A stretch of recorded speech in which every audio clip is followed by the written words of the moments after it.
JEE का एक problem है जो वर्क एंड एनर्जी पर बेस्ड है, जिसमें टू स्फीयर्स ए और बी हैं।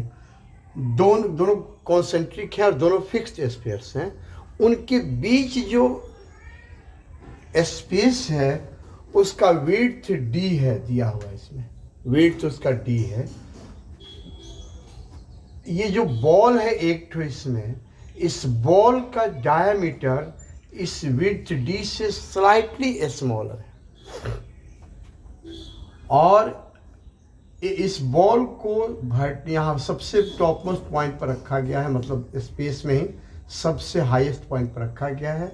इसको जेंटली राइटवर्ड पुश किया जाता है, जिससे ये नीचे गिरने लगता है। तो प्रॉब्लम में, या इस प्रॉब्लम में हमें ये दो ठो प्रॉब्लम है यहाँ पर। एक है नॉर्मल रिएक्शन फोर्स स्फीयर द्वारा बॉल पर जो लग रहा है वह थीटा के फंक्शन के रूप में दिखाना है, जहाँ थीटा वर्टिकली अपवर्ड डायरेक्शन से ये रेडियस वेक्टर के बीच का एंगल है। और दूसरा एन ए और एन बी, यानी ए स्फीयर ए और स्फीयर बी जो नॉर्मल रिएक्शंस बॉल पर अप्लाई कर रहे हैं, उनके द्वारा जो नॉर्मल रिएक्शंस जो लग रहे हैं उनके और कॉस थीटा के बीच में ग्राफ ड्रॉ करना है। ये दो प्रॉब्लम्स हैं इसमें। तो हम लोग सबसे पहले नॉर्मल रिएक्शन ए द्वारा देखते हैं, फिर नॉर्मल रिएक्शन बी द्वारा देखेंगे, उसके बाद फिर ग्राफ देखेंगे। दोनों का अलग अलग देखा जाए तो 4 प्रॉब्लम्स हुए, लेकिन 2 ही प्रॉब्लम्स हैं और उससे रिलेटेड ग्राफ। यहाँ पर हम लोग देखें, इसमें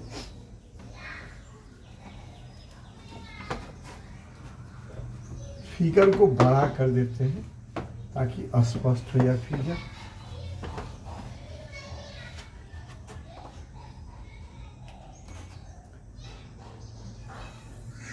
टू स्फीयर्स है, एक स्फीयर यह हो गया, एक स्फीयर यह हो गया। यहाँ पर बॉल इधर कहीं मान लेते हैं। बॉल का जो साइज है और डायमीटर से स्लाइटली स्मॉलर है बॉल का साइज, डायमीटर, बॉल का डायमीटर इस स्पेस के विड्थ से स्लाइटली स्मॉलर है, सॉरी। यहाँ पर सेंटर है, ये रेडियस आर है, और ये वर्टिकल के साथ जो एंगल बना रहा है यही एंगल है थीटा। अब बॉल का जो सेंटर होगा वो यह डिस्टेंस डी है, दोनों के बीच का विड्थ जो है वो डी। तो बॉल का सेंटर जो होगा वो दिख रहा है कि बीच में होगा। यहाँ पर फिगर थोड़ा सा क्लियर नहीं है, अच्छा उतना नहीं है, फिर भी तो समझ रहे होंगे तो फिगर से क्या करना है।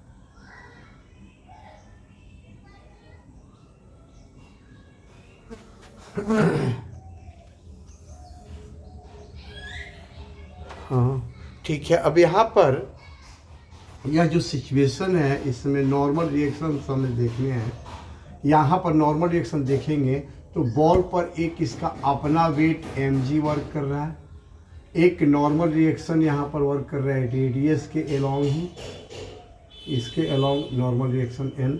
यह स्फीयर a है, यह b है, तो यह na होगा। यहाँ कहाँ लग रहा होगा? यहाँ पर लग रहा होगा। तो इसके लिए फ्री बॉडी डायग्राम बना लेते हैं। यहाँ पर लिखना ठीक नहीं है, फ्री बॉडी डायग्राम यहाँ पर बना लेते हैं।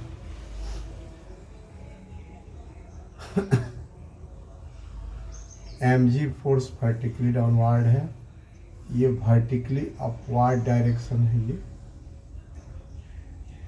और इसके साथ एंगल बन रहा है थीटा।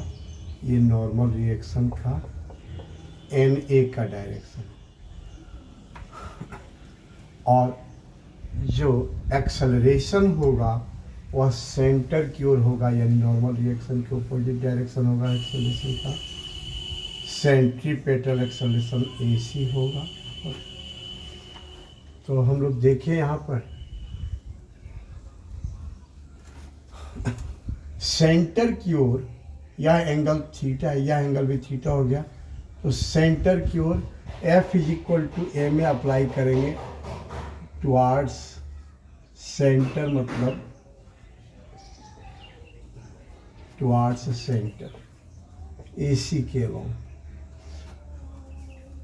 तो यहाँ पर mg का कॉम्पोनेंट हो जाएगा mg cos theta minus NA, यही कॉम्पोनेंट होगा, is equal to mv square upon radius r plus d/2 होगा रेडियस इसका, क्योंकि दिख रहा है यहाँ से यहाँ तक r डिस्टेंस है और इसका डायमीटर जो है वो d के काफ़ी करीब है। तो यह एक पार्टिकल जैसा होगा, कहाँ पर, इसके सेंटर ऑफ मास पर, यानी यहाँ से यहाँ तक डिस्टेंस d/2 होगा। अब हम ये यहाँ से रिलीज किया गया है, यहाँ से रिलीज नहीं किया गया बल्कि जेंटली पुश किया गया है यहाँ से, और तब वो पहुँचा है वहाँ पर। तो हाइट जो होगा, जितने हाइट से ये नीचे गिरा, हाइट नहीं कहे उसको, नीचे की ओर जितना डिस्टेंस ये मूव किया है वर्टिकली डाउनवर्ड, यानी हाइट ही हुआ, तो वो कितना होगा यहाँ पर, टोटल यहाँ से यहाँ तक डिस्टेंस हो जाएगा r प्लस d/2 यहाँ से यहाँ तक।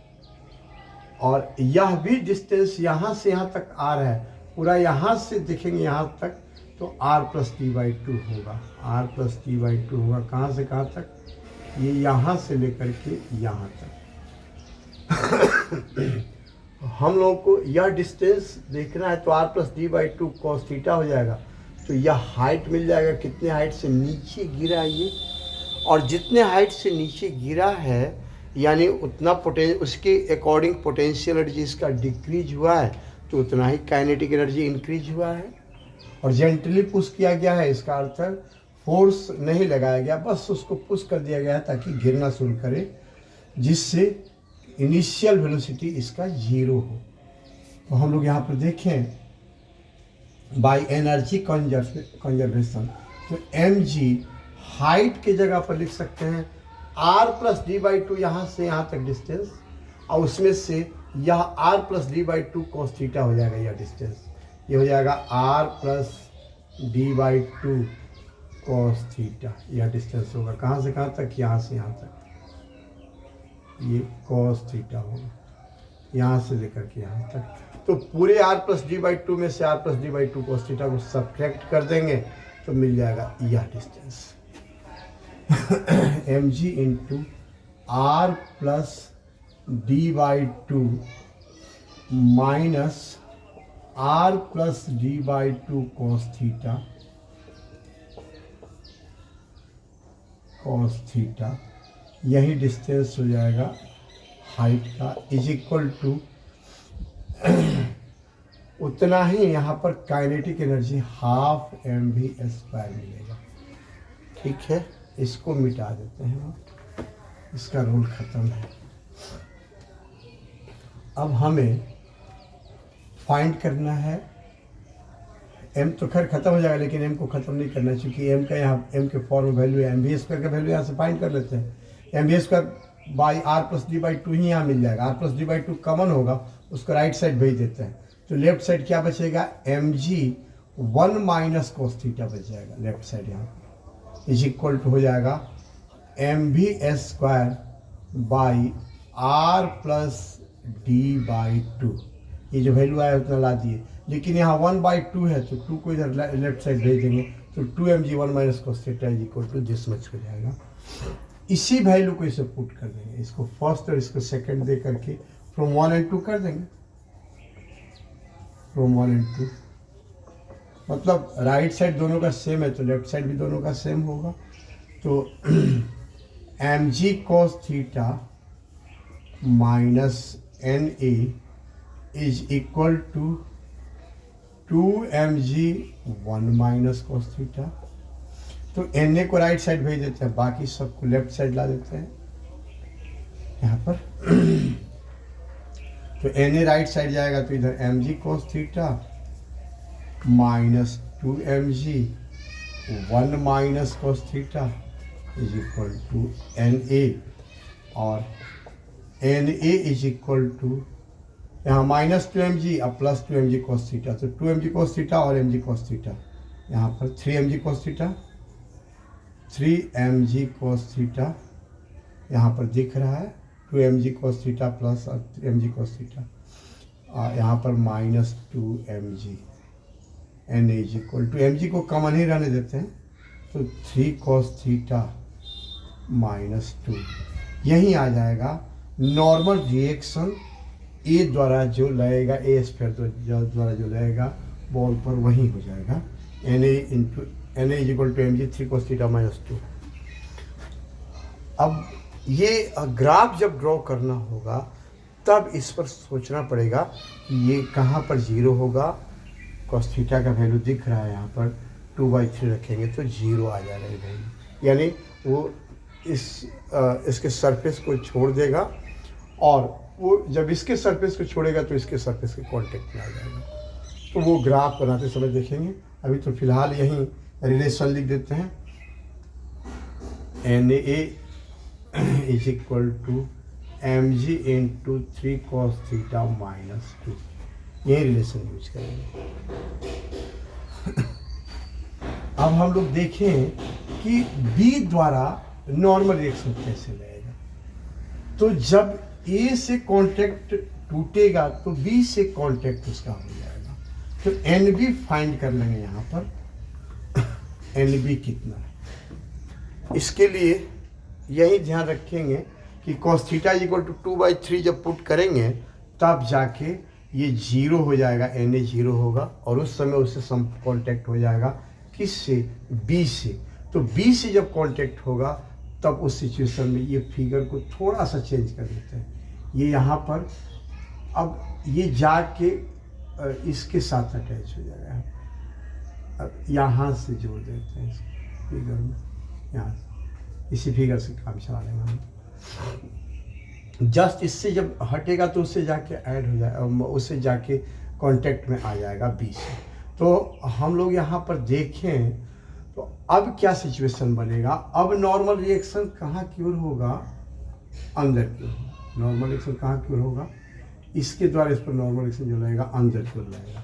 तो अब फ्री बॉडी डायग्राम कैसे होगा, mg वर्टिकली डाउनवर्ड जैसे है वैसे ही रहेगा और नॉर्मल रिएक्शन अंदर की ओर होगा। और एक चीज़ और ध्यान रखना है कि ये एंगल π/2 बनेगा, उसके पहले ही कांटेक्ट छोड़ देगा, cos थीटा इक्वल टू 2/3 पर छोड़ देगा, 2/3 यानी 0.666 आ जाएगा।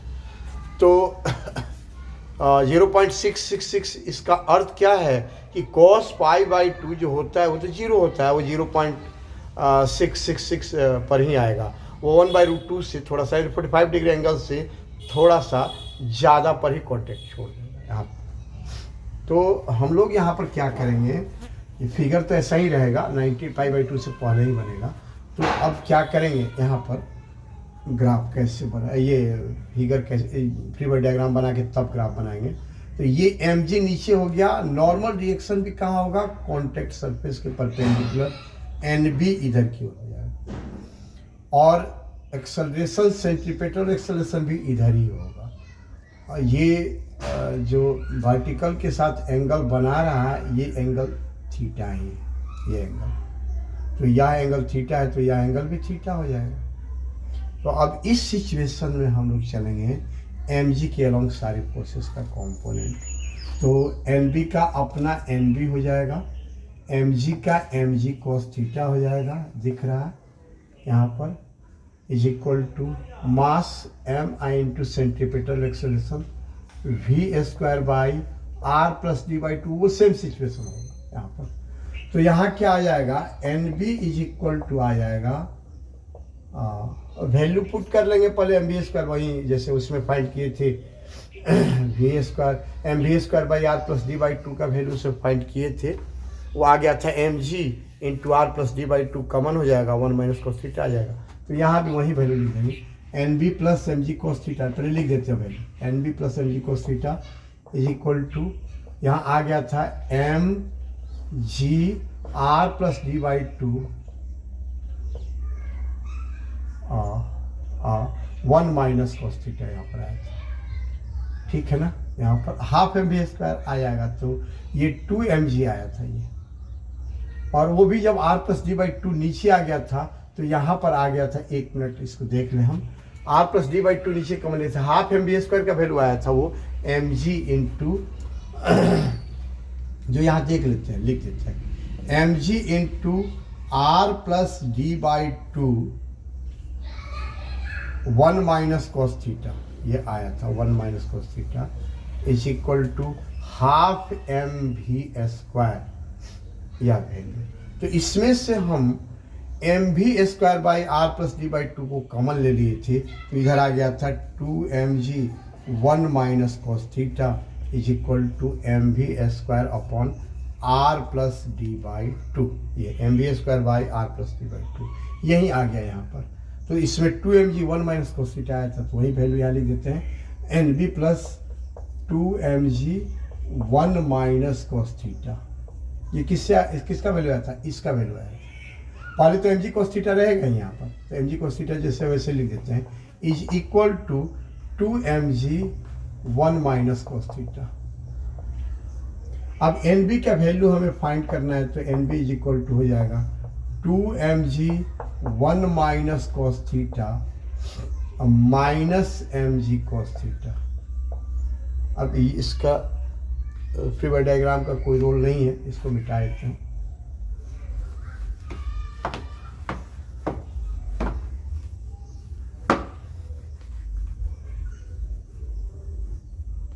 तो इससे हो जाएगा वैल्यू यहाँ पर is equal to 2mg minus 2mg cos theta minus 2mg cos theta, तो हो जाएगा 2mg minus 3mg cos theta. तो यहाँ से mg कमन 2 माइनस 3 cos थीटा आ जाएगा, जो यहाँ से भी दिख रहा था लेकिन सीधे लिखना ठीक नहीं था। इसमें 3 cos थीटा माइनस 2 आया है और इसमें 2 माइनस 3 cos थीटा आ जाएगा, क्योंकि इसमें नॉर्मल रिएक्शन बाहर की ओर है ए स्पेयर ए द्वारा, और स्पेयर बी द्वारा जो नॉर्मल रिएक्शन है वो सेंटर की ओर, इसी कारण ऐसा है। तो एन बी का वैल्यू आ गया ये। अब हम ग्राफ ड्रॉ करेंगे, एन बी का वैल्यू आ गया, N B is equal to M G into 2 minus 3 cos theta. अब हम ग्राफ ड्रॉ कर लें, इसके बीच ग्राफ कैसा हो।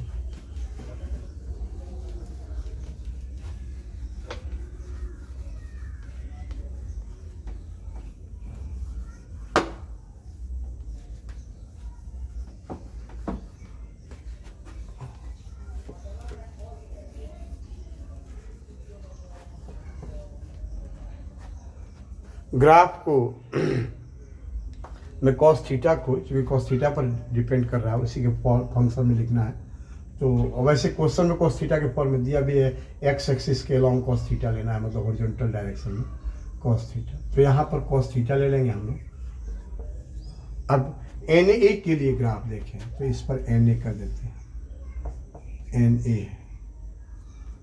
अब यहाँ पर दिख रहा है क्लियर कि cos थीटा जब थीटा इंक्रीज करेगा तो cos थीटा डिक्रीज करेगा, थीटा इंक्रीज करेगा तो cos थीटा डिक्रीज करेगा। तो शुरू में जब टॉप मोस्ट पॉइंट पर होगा तो थीटा 0 होगा, यहाँ पर थीटा का वैल्यू क्या होगा, 0 होगा। तो थीटा 0 होगा तो cos 0 1 होगा। तो ये आ जाएगा NA is equal to mg into, यह कितना हो जाएगा 3 cos 0 1 3 माइनस 2 यानी mg आ जाएगा। शुरू में वैल्यू क्या होगा, cos 0 1 होता है तो 3 माइनस 2 1 हो गया mg, यानी नॉर्मल रिएक्शन पहले किसके इक्वल होगा, mg के इक्वल होगा। और वो कब, जब cos थीटा 1 होगा तब। cos थीटा हम यहाँ पर 1 मान लेते हैं, तो यहाँ पर नॉर्मल रिएक्शन का वैल्यू किसके इक्वल होगा, mg के इक्वल होगा। यहाँ पर mg कोई वैल्यू ले लेते हैं यहाँ पर। अब देखेंगे हम लोग, यहीं पर वैल्यू हो गई। अब यहाँ से जब cos थीटा इंक्रीज करेंगे तो cos थीटा डिक्रीज होगा, तो ये वैल्यू क्या होगा, डिक्रीज होना शुरू होगा। अब ये वैल्यू जाके 0 कब होगा, जब cos थीटा कितना हो जाए, कॉस थीटा 2/3 हो जाए तो वैल्यू नॉर्मल रिएक्शन का कितना आ जाएगा, 0। तो कॉस थीटा, अब यहाँ से ग्राफ कहाँ आएगा, पीछे। कॉस थीटा डिक्रीज हो रहा है तो ग्राफ पीछे आएगा। और कहाँ पर 0 होगा, नॉर्मल रिएक्शन का वैल्यू 0 होगा जहाँ कॉस थीटा 2/3 हो जाएगा, ये 2/3 यहाँ पर, और यहाँ पर 0 है, इधर 0 होगा। तो ये ग्राफ ऐसे ही बन गया। NA और कॉस थीटा के बीच ग्राफ ऐसा ही होगा। अब चलेंगे NB और कॉस थीटा के बीच ग्राफ। तो NB और कॉस थीटा के बीच, कॉस थीटा इस पर देते हैं, इस पर कॉस थीटा है, ये वैल्यू यहाँ पर 1 है, इधर वैल्यू 0 होगा। अब यहाँ पर एक चीज़ दिख रहा है कि थीटा यहाँ शुरू में 0 होगा, तो उस समय ये तो वैल्यू दिख रहा है कि cos 0 निगेटिव में वैल्यू होगा NB का, जो पॉसिबल है ही नहीं। तो ये कब से वैल्यू शुरू होगा, ये cos थीटा का वैल्यू जब 2/3 होगा तब जाके नॉर्मल रिएक्शन यहाँ पर दिख रहा है कितना होगा, NB का वैल्यू 0 होगा, यानी उसके बाद शुरू होगा। थीटा बढ़ेगा तो cos थीटा डिक्रीज होगा, तब NB का वैल्यू इंक्रीज होगा। दिख रहा है ग्राफ वहाँ पर। तो ग्राफ अब कैसे होगा, यहाँ पर देखना है 2/3 पर cos थीटा इक्वल टू 2/3 पर 0 होगा नॉर्मल रिएक्शन, वहीं से ग्राफ शुरू होगा। और जैसे जैसे थीटा बढ़ेगा cos थीटा घटेगा, इसमें भी पीछे ही जाएंगे हम। अब इसमें हम देखेंगे कि जब यहाँ पर cos थीटा का वैल्यू -1 हो जाएगा, cos थीटा का वैल्यू क्या हो जाएगा, -1 हो जाएगा जब, तब उस सिचुएशन में -3 इंटू -1 3 और +2 5 होगा, यानी 5 एनर्जी होगा नॉर्मल रिएक्शन। -1 कब, जब पाई होगा तब, यानी पाई तक, 0 से पाई तक ग्राफ ड्रॉ करना भी है। तो cos पाई -1 होता है, cos पाई के समय NB का वैल्यू 5 mg दिख रहा है। और उसके पहले cos थीटा के जगह पर जब 90 डिग्री कर देंगे तो cos 90 0 होगा, तब नॉर्मल रिएक्शन का वैल्यू कितना दिख रहा है, mg दिख रहा है। यानी cos थीटा जब 0 ले लेंगे यहाँ पर, तब जाके नॉर्मल रिएक्शन का वैल्यू 2 mg के इक्वल दिख रहा है। तो यहाँ पर ग्राफ जब ड्रॉ करेंगे तो cos थीटा का वैल्यू जब हम 2/3 ले रहे हैं, यहाँ पर 2/3 कोई वैल्यू लेते हैं, वहीं से शुरू होगा। cos थीटा का वैल्यू 2/3 ले लेते हैं, तो वहाँ से वैल्यू शुरू होगा, लेकिन जस्ट वहाँ से नहीं, उससे जस्ट बाद से शुरू होगा। तो ग्राफ को हम यहाँ से बनाएंगे ऐसे इंक्रीजिंग, मतलब ये पीछे की cos थीटा यहाँ पर डिक्रीज होगा, तो ग्राफ ऐसे बढ़ते जाएगा। और जब cos थीटा का वैल्यू 0 कर देंगे तो 2 mg होगा, तो मतलब हम यहाँ पर 0 मान लेते हैं। ये नॉर्मल रिएक्शन NB को यहीं से शो कर देते हैं, ये NB इस पर चल रहा है NB। अब इसके बाद cos थीटा 0 हो गया, यहाँ पर ओरिजिन हो गया ये 0 0। अब इसके बाद अभी cos थीटा का वैल्यू और घट के cos पाई होगा, यहाँ पर हम लिख देंगे 2 mg वैल्यू। नॉर्मल रिएक्शन का वैल्यू कितना हो जाएगा, 2 mg, बाद में लिख देते हैं। और जब अभी और बढ़ेगा, यहाँ पर cos थीटा का वैल्यू घटेगा तो नॉर्मल रिएक्शन और बढ़ेगा। और ये नॉर्मल रिएक्शन जब cos थीटा का वैल्यू -1 होगा, उधर +1 आगे है, यहाँ पर इधर 1 शो कर देते हैं, और इधर यहाँ पर -1 मान लेते हैं, -1 है, तो इसके ऊपर ठीक जाएंगे तो ये नॉर्मल रिएक्शन का वैल्यू किसके इक्वल होगा, यहाँ पर जब वैल्यू जाएगा तो ये 5 mg की इक्वल होगा नॉर्मल रिएक्शन। NB जो होगा वो 5 mg होगा, इसके अकॉर्डिंग यहाँ पर वैल्यू हो जाएगा 5 mg और यहाँ पर वैल्यू हो जाएगा 2 mg। यही cos थीटा और नॉर्मल रिएक्शन NB के बीच ग्राफ होगा, और ये cos थीटा और नॉर्मल रिएक्शन NA के बीच ग्राफ। हमको लगता है क्लियर है, कोई कन्फ्यूजन शायद नहीं है इसमें आप लोगों को। यदि कोई कन्फ्यूजन हो तो फिर कमेंट बॉक्स में डालिए, इसका उपाय करेंगे। ठीक है, okay, thank you. Next video में मिलते हैं।